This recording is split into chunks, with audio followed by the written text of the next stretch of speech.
Hi everyone, आप लोगों का सीयूईटी के एग्जाम्स चल रहे हैं। होप कि आज जिनका भी एग्जाम था 13th में स्लॉट 1 सबका बहुत अच्छा गया होगा। इस सेशन में हम एनालिसिस करेंगे इंग्लिश के पेपर का, बीएसटी का एंड इकोनॉमिक्स का।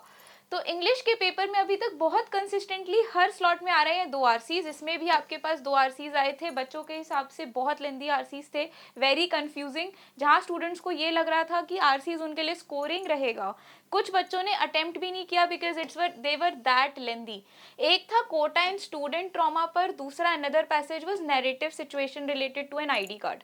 बाकी क्वेश्चंस जो थे वो इस दोनों आरसीज में vocabulary based antonyms and figure of speech के ऊपर थे, जो कि आरसीज रिलेटेड ही थे। उसके बाद बाकी questions or vocabulary and phrasal verbs में आपके पास कुछ वर्ड्स आए थे जैसे कि कंसोलिडेट, स्कार्सिटी एंड डेविस्टेशन। बाकी ग्रामर सेक्शन में आपके पास direct indirect speech, active passive voice, present continuous tense, prepositions, sentence correction, spellings, ये सब आया था। रीअरेंजमेंट एंड पैराजम्बल्स में से थे कम से कम 6 से 7 क्वेश्चंस, और फिगर ऑफ स्पीच में आपके पास सिमिली एंड मेटाफर के ऊपर क्वेश्चंस आए थे। ओके, तो इस लॉट में क्या अलग था कि आरसीज 2 ही थे but they were very lengthy. अब आते हैं बिजनेस स्टडीज के ऊपर। बिजनेस स्टडीज में like every slot 2 case studies आए थे। बाकी क्वेश्चंस जो थे मार्केटिंग मैनेजमेंट टॉपिक के ऊपर थे। बिजनेस एनवायरनमेंट से आए थे 3 से 4 क्वेश्चंस, जिसके अंदर उसकी इंपॉर्टेंस, फीचर एंड डायमेंशन के ऊपर क्वेश्चंस थे।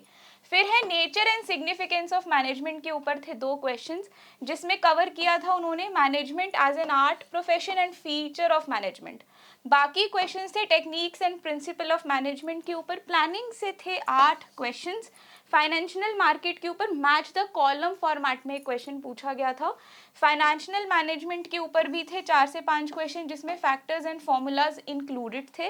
Questions were asked from decentralisation and delegation. Importance of organising से भी क्वेश्चंस थे। तो ये था आपका बिजनेस स्टडी का analysis for today's slot. Last is economics.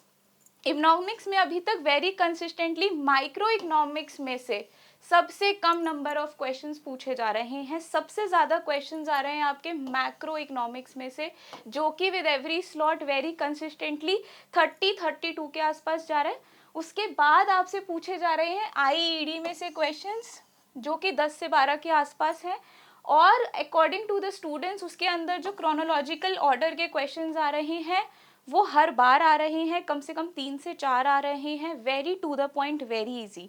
तो ये आपके लिए काफ़ी स्कोरिंग है, ये आपको डेफिनेटली करना है। आईडी से 4 क्वेश्चंस जो थे वो सस्टेनेबल डेवलपमेंट के ऊपर थे। 2 questions are on China, Pakistan and India, बाकी मैचिंग फ्रॉम एलपीजी। अब बात करते हैं मैक्रो इकोनॉमिक्स में। तो import substitution 4 questions case study based थे। न्यूमेरिकल क्वेश्चंस थे नॉमिनल एंड रियल जीडीपी के ऊपर, again very consistent. Change in demand of foreign exchange के ऊपर क्वेश्चंस हैं। मैचिंग फॉर्मेट में क्वेश्चंस है कैपिटल अकाउंट से, current account, autonomous and accommodating terms and floating exchange rate. Okay, बात करते हैं माइक्रो इकोनॉमिक्स की, जो कि अभी तक कंसिस्टेंटली सबसे कम क्वेश्चंस आ रहे हैं हर स्लॉट में, 6 से 10, ये भी ज़्यादा ही हैं। कुछ बच्चों ने बोले कि 7 थे, किसी ने 5 बोले, किसी ने तो ये भी बोला कि सिर्फ 4 ही दिखे उनको। On topics disguised employment, curve of MC, break even point, law of demand, matching in demand decreases then supply also decreases, graph shift, market equilibrium, indifference curve and price elasticity. लेकिन इस बार हमको जो पता चला है स्टूडेंट से वो ये है कि आईडी में जैसे chronology and event sequencing practice, ये आपको ध्यान देना है। रिवीजन ऑफ एनसीईआरटी बॉक्सेस, इस बार बहुत सारे सीयूईटी के पेपर्स में एनसीईआरटी बुक्स में जो बॉक्सेस के अंदर आपके पास इंफॉर्मेशन होती है उस पर भी क्वेश्चंस आ रहे हैं, तो ये आप प्लीज़ कवर करना।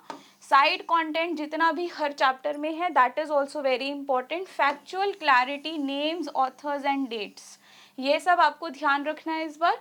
ऊपर से एनसीईआरटी तो हम स्टार्टिंग से ही बोलते हुए आए हैं। Statement based and assertion, MCQ practice, match the following is also something जो आपको ध्यान रखना है पेपर्स में। एंड पीवाईक्यूज मॉक टेस्ट करके जाना because they are aligned to the paper pattern. So all the best everyone जिसका आज के सेकेंड स्लॉट में एग्जाम है, and forward also. Thank you.